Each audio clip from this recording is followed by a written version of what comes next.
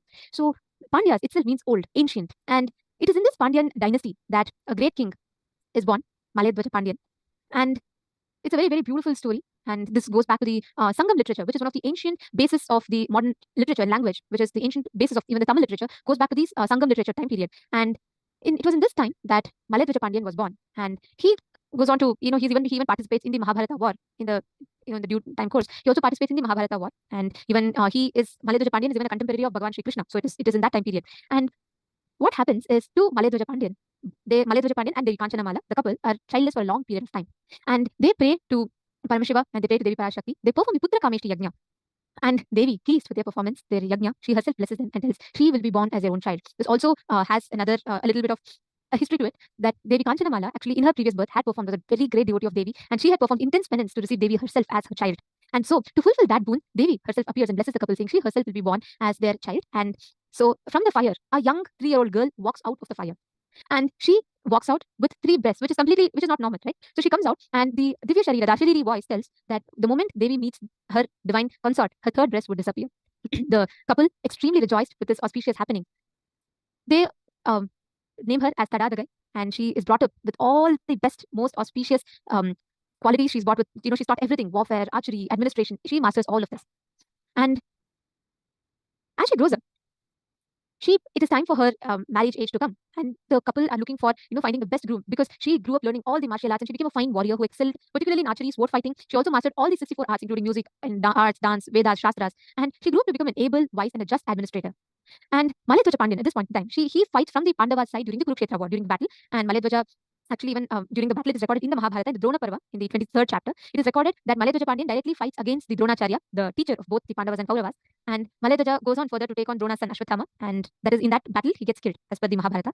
And after the death of her father, Princess Tadadagai, Meenakshi, ascends the throne, and she takes the oath as the queen of Madurai. And just before Malayadwaja Pandyan goes on to the war, he is looking for a suitable groom for Devi Meenakshi. Meenakshi goes on to conquer every world, not just Bhuloka. She conquers all the universes. She fights and wins over everyone. And there is nothing left to conquer. The moment people have the darshan of Devi Meenakshi, they surrender their kingdoms to her, because she leads the whole civilization towards enlightenment.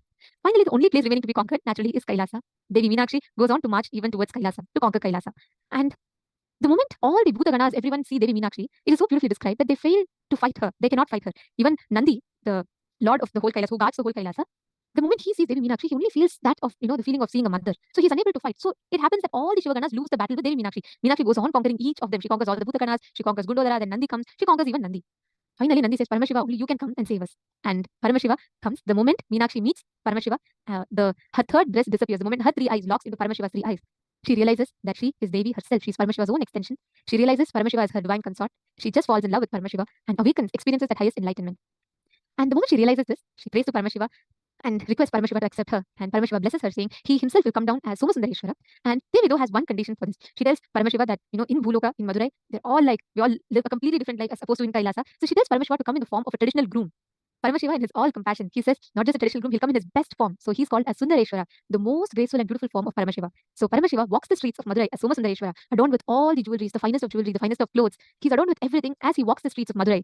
And he reaches the palace, and King Malayadwaja Pandyan and Kanchanamala hand over Devi Meenakshi to Somasundareshwara, and this celestial wedding happens with so much of grandeur and so much of celebration. All the gods and goddesses from all the 3 worlds appear, and they all sit here from all the 14 worlds appear, and they all sit in part of the celebration of Meenakshi Sundareshwara Trikalyanam.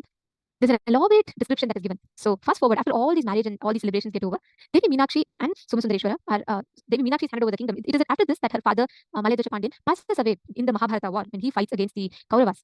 And after the death of her father, Princess Meenakshi ascends the throne and becomes the queen of Madurai. She takes the oath as the queen of Madurai, the Pandya king, and she takes the oath on the Manudharma Shastra. And after her accession to the throne, Devi Meenakshi continues to conquer all the worlds. And after Devi Meenakshi ascends the throne, which is even witnessed by Agastya, Meenakshi goes on to rule for a very long period of time. And after her marriage to Somasundareshwara, she decides to give the kingdom to Bhagavan Paramashiva himself, so that the entire humanity in itself can be guided towards enlightenment. And she hands over the whole kingdom to Somasundareshwara. The whole coronation takes place. Today is the exact day, exact alignment of the stars, exact Hindu, as per the Hindu calendar. It is exactly on this day, around thousands of years before, that the coronation of Somasundareshwara takes place. And this happens at around 3300 BCE. And it is on this day that Bhagavan Sundareshwara ascends the throne of Madurai. He sits in the Madurai Sarvajna Peetha, and he ascends the throne, starting to rule the entire kingdom of Madurai, guiding all of them into enlightenment, fostering a beautiful civilization that would walk on to become the golden age of the entire human civilization in itself. He ascends the Kailaso Nata Shyamala Peetha Sarvajna Peetham. Means Kailaso Nata means Kailasa Unnata, the best of Kailasas is the Madurai Kailasa. And Paramashiva ascends the throne as the king of Kailaso Nata Shyamala Peetha Sarvajna Peetham.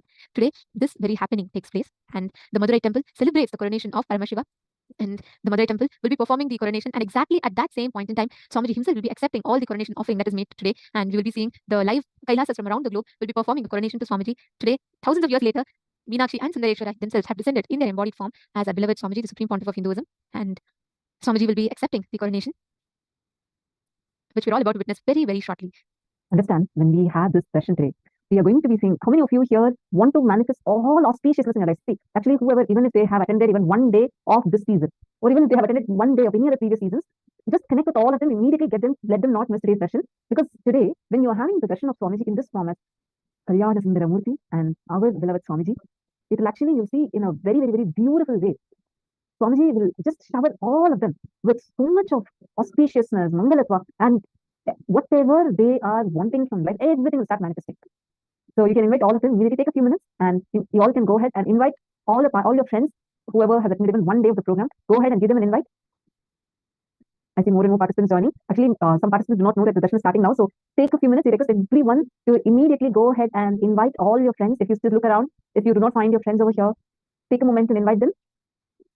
Mamoni Lata saying, today I want to do full day program. Wonderful. Yes, welcome. We are going to be having the full day program. Right now, can I request all the participants to kindly acknowledge if you can take a quick few minutes and go ahead and invite the people, the participants that are not here with us today. See, one very important thing is the Nayana Diksha that happens during this time. See, this is not just Swamiji coming with that. See, Swamiji radiating this and blessing all of us is one. On the other hand, we are going to be having the cosmic alignment, and the Madurai temple will also be celebrating this festival. So it's a very, very, very grand happening. I request all of you to take a quick few minutes, invite everyone, and let them not miss today. Okay, everybody sees what you're calling. Great. Now it's time. We all get ready for the darshan. We will now be chanting the Dhyana Shloka, the exact sacred chant, which describes the form of Paramashiva with which he appears in Madurai to accept Devi Meenakshi, and we're all going to be now chanting the Dhyana Shloka, meditating on that form of Paramashiva. Please sit straight with your head, neck, and spine in a straight line. सिन्दूरापरं त्रिनेत्रं युगभुजसहितं हारकेयूरभूषं दिव्यैर्वस्त्रैर्वृताङ्गं वरसमुचितलसद् वेषयुक्तं शुभाङ्गं वन्दे कल्याणमूर्तिं करतलकमले देवी हस्तं तथानं हस्ते टङ्कं मृगं च ततमवधरं भद्रगन्धेन्दुचूडम्. Now, let us all get ready to receive the darshan. Please chant the Mahavakya. Let us get ready to receive, witness the cosmic celebration of Meenakshi Sundareshwara Tirukalyanam. Please sit straight with your head, neck, and spine in a straight line. Chant the Mahavakya. Om Nithyananda Paramashivoham. Chant the Mahavakya. Paramashivoham. Experience of manifesting the space of Paramadvaita, the pie of Paramashiva. Swamiji said, we'll all be manifesting the Ananta Kalyana Gunas of Swamiji. Now, we're all going to be manifesting a very, very beautiful power, the power of Ashtamaha Shaktis, where you're going to be able to increase, decrease, alter anything as per your will. You will be able to manifest the power of Anima and Mahima. And let us all start with the manifestation. I request every one of you here to pick up any object of your choice. And you can place that object right in front of you, take its measurement, and you can just manifest the power to increase the size of the object. Actually, as Paramashiva, when you sit as Swamiji and when you just manifest, you will see so beautifully how the manifestation, Swamiji will just open up in your inner space and manifest so beautifully. Please take any object in front of you. It can even be a ring, a bangle, a cap, or any object for that matter. And you can take its current measurement as it is. You can probably trace it, or even if you have a scale, you can measure it. And you're going to be as Paramashiva. When you sit as Swamiji, just breathe in into that matter. You will see actually it will physically expand through your third eye. Just give the command to that matter, and you will see it will actually expand in its size. I request everyone to start with taking a before picture and measure the current height. From that, you can manifest and increase its height. Just sit and start the manifestation. Om Nithyananda Paramashivoham. Om Nithyananda Paramashivoham. Om Nithyananda Paramashivoham. Om Nithyananda Paramashivoham. Om Nithyananda Paramashivoham.